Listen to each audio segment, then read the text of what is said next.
اور اس طرح پاکستان نے قانونی طور پہ بنگلہ دیش کو ایک آزاد ریاست کے طور پہ تسلیم کر لیا، جس کے نتیجے میں پھر بنگلہ دیش کے وزیر اعظم شیخ مجیب الرحمان بھی اسلامی سربراہ کانفرنس میں شامل ہوئے۔ ٹھیک ہے، تو میں نے آپ کو ذرا ڈیٹیل بتا دوں تو آئین میں پہلی ترمیم یہ کی گئی کہ دیکھیں پہلے تو آئین میں ایسٹ پاکستان تھا نا، تو ترمیم کر دی گئی کہ اب وہ بنگلہ دیش الگ ریاست ہے۔ اسی آئین میں بیٹا چاروں صوبوں کی حدود کا تعین بھی کیا گیا، اور فاٹا جو ٹرائبل ایریاز کہتے ہیں بیٹا پہلے یہ آزاد تھے، لیکن آئین کے تحت ان کو پاکستان کا حصہ قرار دے دیا گیا۔ تو دو باتیں ہوئی پہلی امینڈمنٹس میں، پہلی ترمیم میں بنگلہ دیش کو آزاد ریاست کے طور پہ تسلیم کرنا، چاروں صوبوں کی حدود کا تعین کرنا اور فاٹا کو پاکستان کا حصہ قرار دینا۔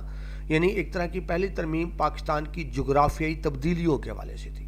ایک تبدیلی تو یہ ہوئی کہ ایسٹ پاکستان بنگلہ دیش بن گیا، دوسری تبدیلی یہ ہوئی کہ فاٹا پاکستان کا حصہ ڈکلیئر ہوا اور چاروں صوبوں کی حدود کا تعین ہوا۔ یعنی آئین کی پہلی ترمیم کا تعلق پاکستان کی جغرافیائی حدود میں جو تبدیلیاں ہوئیں اس حوالے سے تھا۔ آگے چلیں بیٹا، اس کے بعد جو آئین میں دوسری ترمیم کی گئی وہ کس حوالے سے تھی؟ وہ بھی 1976 میں کی گئی۔ پہلی ترمیم بھی 1974 میں ہو رہی ہے اور دوسری ترمیم بھی 1974 میں ہی ہو رہی ہے۔ دوسری ترمیم کس کے بارے میں تھی بیٹا؟ آئین میں مسلمان کی تعریف شامل کی گئی۔ اس سے پہلے آئین میں مسلمز کی ڈیفینیشن نہیں تھی مسلمان کون ہوگا۔ ضرورت کیوں پیش آئی؟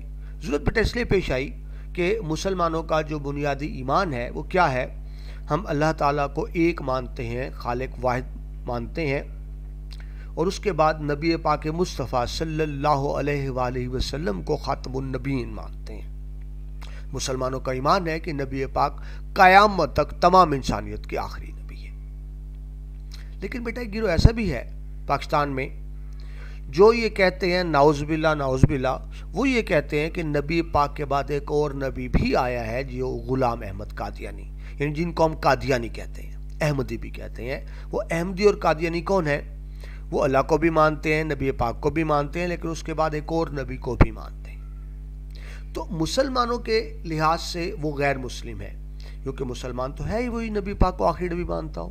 ہم ان کو غیر مسلم کہتے تھے، لیکن قادیانی اپنے آپ کو مسلمان کہتے ہو، کہتے نہیں جی ہم تو مسلمان ہیں۔ تو اس وجہ سے آئین میں ترمیم کرنی پڑی۔ آئین کے اندر مسلمان کی ڈیفینیشن کو شامل کیا گیا کہ مسلمان وہی ہے جو اللہ کو ایک مانے، نبی پاک مصطفیٰ صلی اللہ علیہ وآلہ وسلم کو آخری نبی مانے، صرف وہی مسلمان ہے۔ رزلٹ یہ نکلا کہ آئین میں جو دوسری ترمیم ہو رہی ہے سپٹمبر 1974 میں، اس کی روح سے احمدیوں اور قادیانیوں کو غیر مسلم قرار دیا گیا۔ ٹھیک ہے بیٹا، یہ آئین میں دوسری ترمیم تھی۔ ہم بیٹا تمام ترامیم نہیں پڑھ رہے، صرف اہم ترامیم پڑھ رہے ہیں۔ تو ٹھیک ہے، دوسری کے بعد ڈائریکٹ ہم آ جاتے ہیں پانچویں ترمیم پر، کیونکہ ہم صرف اہم ترامیم کو ہی دیکھ رہے ہیں۔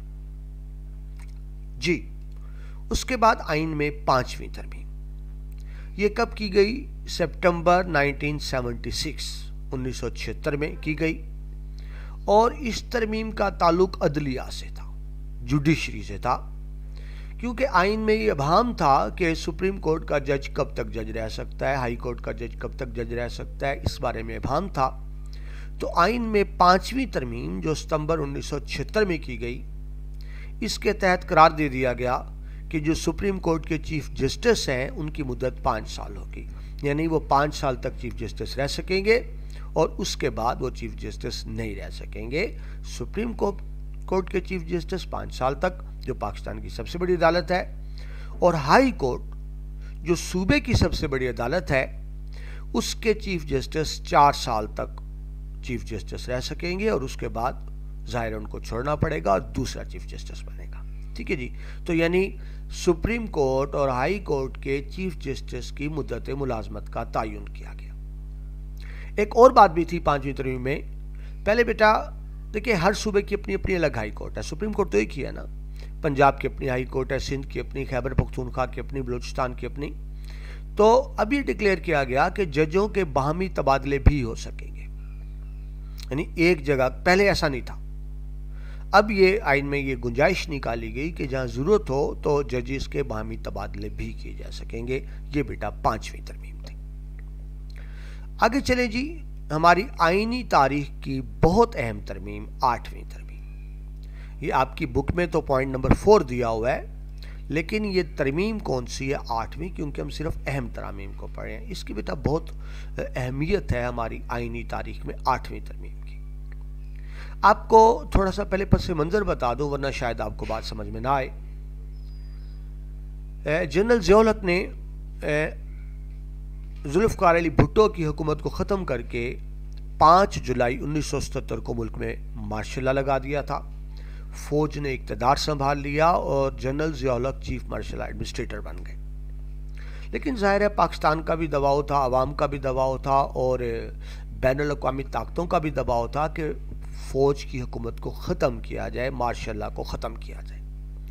تو اس دباؤ کے تحت جنرل ضیاء الحق کو الیکشن کرانے پڑے 1985 میں. 1985 میں الیکشن کرائے گئے، اگرچہ وہ نان پولیٹیکل بنیاد پر تھا، لیکن بات ہو گئی نا کہ عوامی الیکشن ہوئی. اب بڑی انٹرسٹنگ صورتحال بن گئی.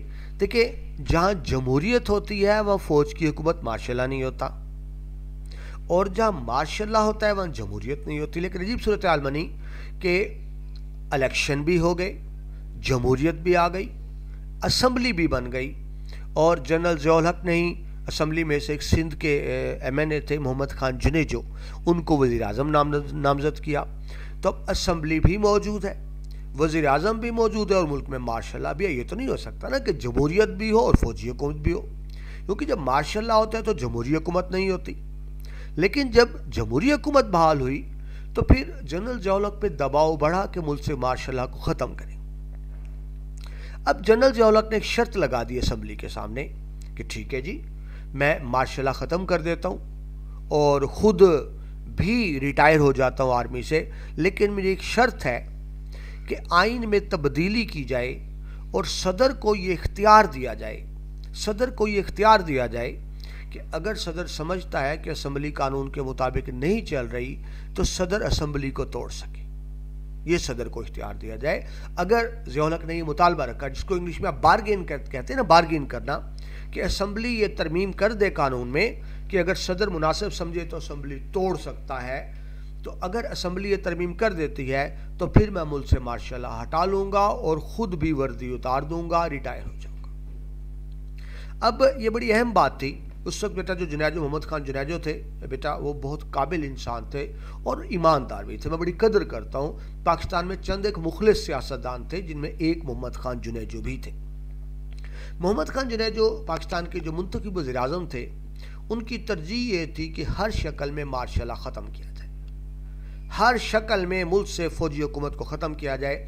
لیکن جنرل ضیاء الحق نے شرط رکھ دی تھی کہ آئین میں تبدیلی کریں گے تو میں مارشل لا ختم کروں گا. سو جنرل محمد خان جنیجو کو اسمبلی کا اعتماد لیتے ہوئے آئین میں ترمیم کرنی پڑی، جس کو 8ویں ترمیم کہتے ہیں. یہ آئین میں 8th امینڈمنٹ، 8ویں ترمیم نومبر 1985 میں کی گئی، جس کے تحت صدر کو اختیار دیا گیا کہ صدر اگر سمجھے کہ حکومت ٹھیک نہیں چل رہی تو قومی اسمبلی اور حکومت کو تحلیل کر سکتا ہے، یعنی ختم کر سکتا ہے. صدر کو یہ بھی اختیار دے دیا گیا 8ویں ترمیم کے تحت کہ وہ آرمی، نیوی، ایئر فورس، جو فوج کے 3 حصے ہوتے ہیں، ان کے سربراہوں کا تقرر بھی کر سکتا ہے. یعنی صدر نے یہ بارگین کیا، اس وقت کے شرط لگائی کہ مجھے یہ اختیارات دیے جائیں گے تو مارشل لا ختم کروں گا، ورنہ نہیں کروں گا. تو اسمبلی کو یہ ترمیم کرنی پڑی. ایک اور بھی تھی کہ سینٹ کے ارکان کی مدت 6 سال مقرر کی گئی. اچھا بیٹا، صرف سینٹ 6 سال ہے. یاد رکھیں صدر کی مدت بھی 5 سال ہوتی ہے، وزیر اعظم کی مدت بھی 5 سال ہوتی ہے، وزیر اعلیٰ کی مدت بھی 5 سال ہوتی ہے، قومی اسمبلی کی مدت بھی 5 سال ہوتی ہے، اور صوبائی اسمبلی کی مدت بھی 5 سال ہوتی ہے. لیکن سینٹ کی 6 سال اس لیے رکھی گئی کہ ہر 3 سال بعد ممبر تبدیل ہوتے ہیں. ہر 3 سال بعد. تو صرف سینٹ کی 6 سال ہے، باقی تمام اداروں کی 5-5 سال ہے. ٹھیک ہے جی. یہ 8ویں ترمیم. تو اب اہمیت دیکھیں، یعنی 8ویں ترمیم کے تحت صدر کو اختیارات دے دیے گئے. جبکہ پاکستان میں بیٹا پارلیمنٹری سسٹم ہے، پارلیمانی نظام ہے. پارلیمانی نظام میں تو اختیارات وزیر اعظم کے پاس ہوتے ہیں. آپ کو بار بار بتایا کہ پارلیمنٹری سسٹم میں چیف ایگزیکٹو وزیر اعظم ہوتا ہے. لیکن 8ویں ترمیم کے تحت صدر کو یہ اختیارات دے دیے گئے تاکہ ملک سے مارشل لا کا نفاذ ختم کیا جا سکے۔ محمد خان جنیدی کو یقین تھا کہ وہ ان کو ڈسٹرب نہیں کریں گے، کیونکہ محمد خان جنیدی کو خود ضیاء الحق نے ہی وزیر اعظم بنایا تھا، اعتماد کر کے بنایا تھا۔ تو یہ الگ بات ہے کہ جب یہ 8ویں ترمیم ہو گئی تو جنرل ضیاء الحق نے اسی ترمیم کو استعمال کرتے ہوئے، حکومت تو 5 سال کے لیے ہوتی ہے نا، 3 سال بعد محمد خان جنیدی کی حکومت کو ختم کر دیا تھا، تقریباً 3 سال بعد۔ ٹھیک ہے جی، تو بہرحال 8ویں ترمیم کیا تھی کہ صدر کو پارلیمنٹ توڑنے کا اختیار دے دیا گیا اور فوج کے سربراہوں کی تقرری کا اختیار بھی صدر کے پاس چلا گیا، حالانکہ پارلیمانی آئین میں یہ اختیارات وزیر اعظم کے پاس ہوتے ہیں۔ ٹھیک ہے جی، تو اس حوالے سے یعنی جو صدر اور وزیر اعظم میں اختیارات کا توازن ہوتا ہے نا، وہ بگڑ گیا، ورنہ آپ کو بار بار یہ بات بتائی گئی، چیف ایگزیکٹو وزیر اعظم ہوتا ہے اور صدر وزیر اعظم کی ایڈوائس کا پابند ہوتا ہے، وزیر اعظم کے مشورے کا پابند ہوتا ہے، مگر 8ویں ترمیم میں گڑبڑ ہو گئی کہ اختیارات صدر کے پاس چلے گئے۔ اور پھر پاکستان کے بہت سے صدور نے اس کا غلط استعمال کیا، جنرل ضیاء الحق نے بھی غلط استعمال کیا، حکومت توڑ دی۔ پھر غلام اسحاق خان آئے، انہوں نے بھی اس کو بیٹا اس ترمیم کو کہتے ہیں 58 بھی، یعنی آئین میں جو ترمیم کی گئی 58 بھی، یہ وہی ترمیم ہے 8ویں ترمیم۔ تو اسی ترمیم 58 بھی کے تحت جنرل ضیاء الحق نے بھی اسمبلی توڑی، پھر غلام اسحاق خان بنے، انہوں نے بھی 2-3 اسمبلیاں توڑیں، پھر غلام فاروق احمد لغاری صدر بنے، انہوں نے بھی اسمبلی توڑی اسی قانون کے تحت۔ ٹھیک ہے جی، تو یہ بہت اہم تھی 8ویں ترمیم، تو میں نے کہا آپ کو تفصیل سے بتا دوں۔ ٹھیک ہے جی، آگے چلیں جی، ہم 8ویں ترمیم کے بعد ڈائریکٹ آ جاتے ہیں 13ویں ترمیم پہ، کیونکہ ہم صرف اہم ترامیم دیکھ رہے ہیں بیٹا، ساری ترامیم نہیں دیکھ رہے۔ اگر آپ 13ویں ترمیم پر آتے ہیں تو اس میں کیا کیا گیا، جو صدر کو اختیار دیا گیا تھا واپس لے لیا گیا، کیونکہ آپ کو میں نے بتایا بہت سے صدور نے بڑا ہی گند مارا، بار بار اسمبلیاں توڑتے رہے، اس سے کیا ہوا، جمہوریت عدم استحکام کا شکار ہوئی۔ تو یہ ترمیم کس نے کرائی تھی؟ جنرل ضیاء الحق نے۔ ٹھیک ہے، بعد میں بیٹا جب میاں نواز شریف وزیر اعظم بنے تو انہوں نے ریلائز کیا کہ صدر اس کا بار بار غلط استعمال کریں گے۔ اب کیونکہ بیٹا میاں نواز شریف کے پاس اکثریت تھی وزیر اعظم کے پاس، تو انہوں نے آئین میں پھر تبدیلی کر دی اور صدر کو جو اختیار تھا اسمبلی توڑنے کا وہ واپس لے لیا گیا۔ یعنی 8ویں ترمیم کے تحت جو اختیارات صدر کو دیے گئے تھے، 13ویں ترمیم کے تحت وہ اختیارات واپس لے لیے گئے۔ تو آپ سمپل یوں سمجھ سکتے ہیں کہ 13ویں ترمیم کے اندر 8ویں ترمیم کو وڈرا کر لیا گیا، واپس لے لیا گیا۔ ٹھیک ہے جی، 13ویں ترمیم میں ایک اور بات بھی تھی کہ جو فوج کے 3 حصے ہوتے ہیں، بری بحری فضائی، یعنی آرمی، نیوی اور ایئر فورس، ان کا تقرر صدر کرے گا لیکن وزیر اعظم کے مشورے سے کرے گا، یعنی اختیارات وزیر اعظم کے پاس واپس آ گئے۔ پھر سمجھیے 8ویں ترمیم میں جو اختیارات صدر کے پاس گئے تھے، 13ویں ترمیم میں وہ اختیارات واپس لے لیے گئے، یعنی ایکچولی 13ویں ترمیم کیا تھی؟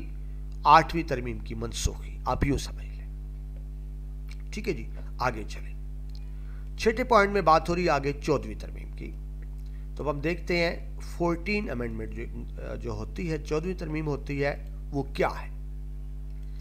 14ویں ترمیم میں ایک اور کلاس شامل کی گئی جس کو 63A کہتے ہیں، ڈیفیکشن کلاس۔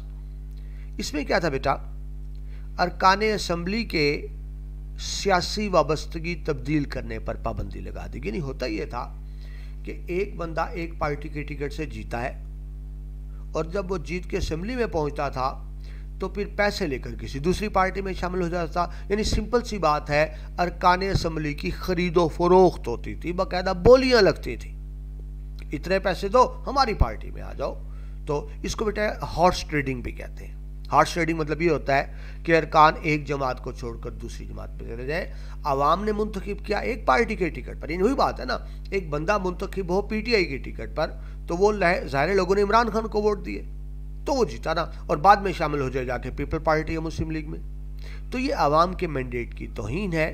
تو یہ 14ویں ترمیم کے تحت ہارس ٹریڈنگ یا فلور کراسنگ پر پابندی لگا دی گئی کہ ایک شخص جس پارٹی پر منتخب ہوگا وہ پارٹی تبدیل نہیں کر سکے گا۔ اگر اس نے پارٹی تبدیل کرنی ہے تو پہلے قومی اسمبلی کی نشست سے استعفیٰ دے گا، ریزائن کرے گا، دوبارہ الیکشن لڑے گا۔ یہ نہیں کہ ایک پارٹی کی ٹکٹ پر کامیاب ہوا اور بعد میں دوسری پارٹی میں شامل ہو گیا، اس کی اجازت نہیں ہوگی۔ ٹھیک ہے، تو یعنی 14ویں ترمیم کے ذریعے فلور کراسنگ پر یا ہارس ٹریڈنگ پر